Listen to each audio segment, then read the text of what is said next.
I'm here with singer-songwriter Natalie Gelman, who was previously a streetlight musician, and now she is a spotlight musician. Natalie, thank you so much for joining me. What an amazing performance you just had. Aw, thank you so much. It's really nice to play in a room that everyone's listening, and especially in front of so many musicians. It's like you really feel like these are the people who get what you're doing.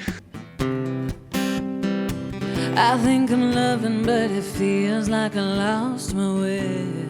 And let's talk about your first song, Streetlight Musician. You talked about how you grew up in New York and you were busking and musicians walking by in high heels that didn't even look at you. Can you talk to people who walk by musicians every day and maybe don't give them a second look? I grew up busking in the subways, and it was easier when I first started. And even I am a little bit jaded.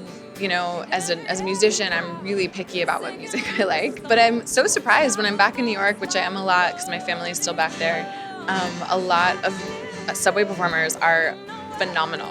So you never know. You never know who you're going to hear street performing. And so many huge musicians, from KT Tunstall, I think Paul McCartney, like a lot of like huge musicians started as buskers. But busking taught me so much about always being 100% connected and on. And if people are going to jump on their train or wherever they're headed off to, they're not going to give you the time of day because you're interrupting their lives when you're busking. And so you have to learn to capture that attention and hold on to that attention. And it's different from a live show, which is honestly easier, where you get to take people on a journey and everyone came to see you. Yeah, they came to see you, or they develop a rapport with you within the first few songs, and they give you the benefit of the doubt if something doesn't connect all the way, which you don't get that with busking. And can we talk about a couple of your other songs? Because I know that your mom battled Alzheimer's, and the light on upstairs, I think, was a really special lyrical note to her. Nobody cares if the lights aren't on upstairs, if the words don't come so easy after a while. That song is so close to my heart. I wrote it a long time ago, actually, when she first started going down the battle with that illness. And it wasn't something we talked about, but I saw that was where things were going because my grandmother had the disease when I was little.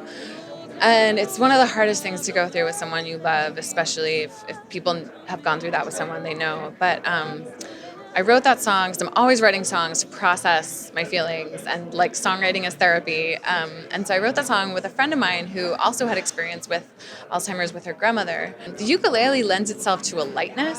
You know, it's not, the song is even though it's about such a heavy subject, it really tries to find the message is that even though they're losing their memories, I'm going to hold those memories in my heart.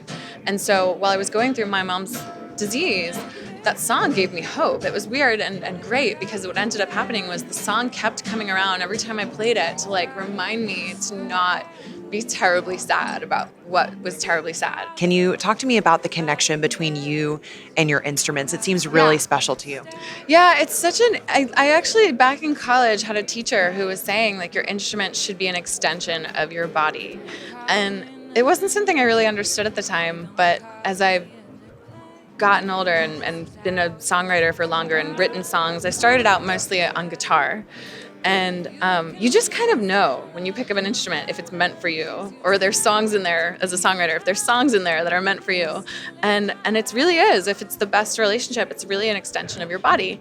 I like to play things that I feel like sound good, even for when I'm like, I play a lot of environments as a full-time musician. I'm always playing in environments that are not ideal, whether it's too hot or freezing cold. And so you want the best instrument you can have to make you sound good and makes your songs sound good. And I'm lucky that I, a few years ago, started working with Guild and more recently Cordoba, and I love their ukuleles and their guitars, and they really do help me sound a lot better all the time and help me find songs. Every time I sit down with a different instrument, there's different ways it pulls the song. It's hard to describe. There's a little bit of magic that happens. There's something that's intangible happening. Well, Natalie, I am beyond proud of you for taking the stance that you have, and also thank you for taking the time to share your story with us. It's really special. Thank you.